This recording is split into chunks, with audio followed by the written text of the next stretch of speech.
Hey kids, in this video I'm going to talk about MLA formatting and your bibliography. So I've pulled up a website here that's a very good resource, and you can see it's the Purdue OWL site, but it's their MLA formatting page. So if you go to that website, you'll come up to this. You'll see the MLA Formatting and Style Guide, and the MLA is just one of the commonly used styles to format your paper so that there's a given structure to it, and so your sources are all consistent and things like that. MLA is pretty common for your high school papers as well. There's also APA and CMS are two other styles that could be used, but we're using MLA format.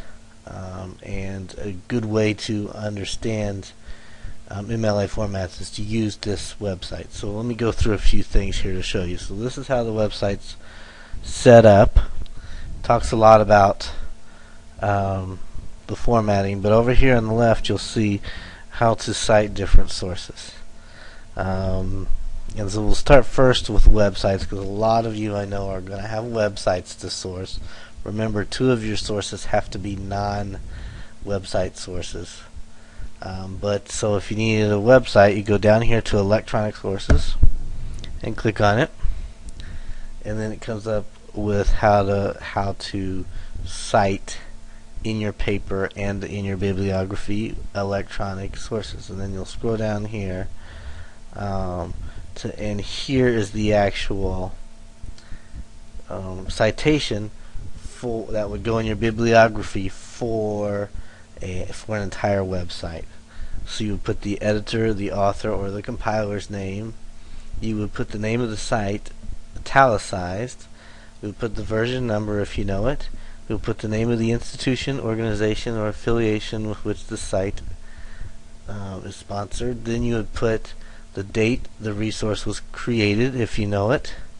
You would put the medium of publication, and you would put the date you accessed it, so that the date you got your information on that website. So here's what one would look like.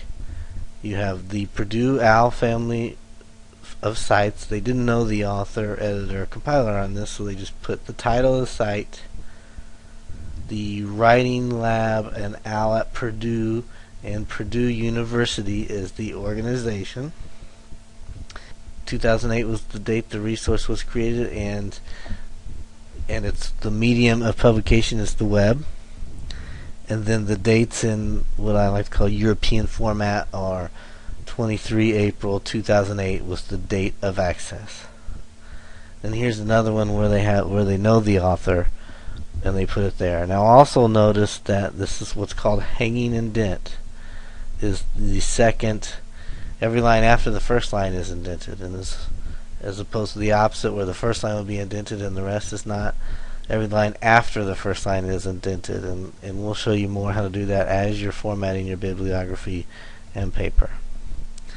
So that's how to cite different websites, how to cite a page on a website, how to cite, you won't use images, so how to cite magazine articles that might be on a website, where if you use time.com you might need to use this format.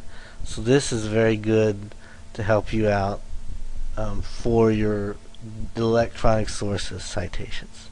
Now if you're going to cite a book, you just go to books, click on books, and it'll tell you the basic format for a book.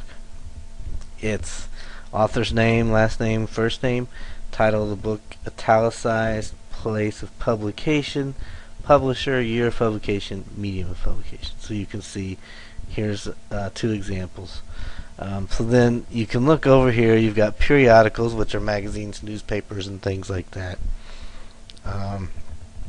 Other common sources if you use a documentary video or something like that.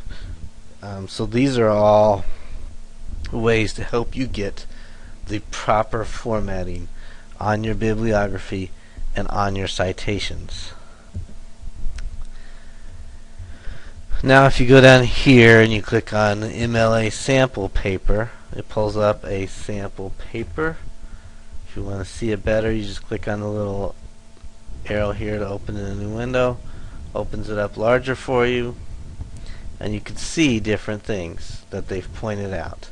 How the heading is, how the page, that's name and page number, how the title is, things like that. You can see looking for a citation in here.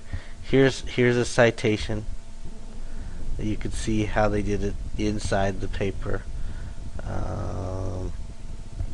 There's another citation and another citation. This is from the same Hurt citation, but just the page number because it's the same source. So you can kind of see how they did all those citations, and we'll talk more about those in class as you get to putting those in. Then let's scroll down to the bottom and see if they have a bibliography, which they should. And here's their bibliography. So the bibliography has the name and page number. It starts with works cited, centered on the page, and then alphabetically your sources in the hanging indent format. So you can see that's what your bibliography is going to look like, and your preliminary bibliography is the sources that you've consulted up to this point. You're going to put them in MLA format in a preliminary bibliography, and then hopefully you'll only maybe add a couple more sources into your final bibliography when you finish your paper.